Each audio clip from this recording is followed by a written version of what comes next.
ഇത് നമ്മളെ ബോസേ നമുക്കൊരു സാധനം തന്നത് എന്താണെന്ന് അറിയണ്ടേ?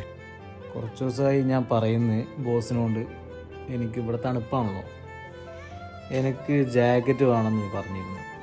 നമ്മൾ സാധാരണ നോർമലി കോട്ടൻ്റാണ് ഞാൻ ഉദ്ദേശിച്ചത്, പക്ഷേ ഇതൊരു ഒടുക്കത്തെ സർപ്രൈസ് സാധനമായിപ്പോയി. കണ്ടോ, മാക്സിൽ പോയിട്ട് മാളവ് ഖത്തറിൽ മാക്സിൽ പോയിട്ട് ഒന്ന് പറഞ്ഞിട്ട് ഒന്നത് രണ്ടിത് അടിപൊളി സാധനമാണ്. കണ്ടോ, ഇനി മാക്സിൻ്റെ എല്ലാം അറിയേണ്ടതാ, മാക്സിൻ്റെ സാധനം തന്നെ. കണ്ടോ, 110 റിയാൽ. എൻ്റെ ബില്ല് ഞാൻ കാണിച്ചുതരാം. 180 റിയാലിൻ്റെ സാധനം വാങ്ങി. നമ്മളെ ബോസ് പുലിയല്ലേ. നമ്മളൊരു പൂ ചോദിച്ചപ്പോൾ ഒരു പൂന്തോട്ടാ തന്ന്. അപ്പോൾ എല്ലാവരും ഒന്ന് സബ്സ്ക്രൈബ് ചെയ്ത് ലൈക്ക് ചെയ്ത് ഷെയർ ചെയ്ത് സപ്പോർട്ട് ചെയ്യാം. ഓക്കെ.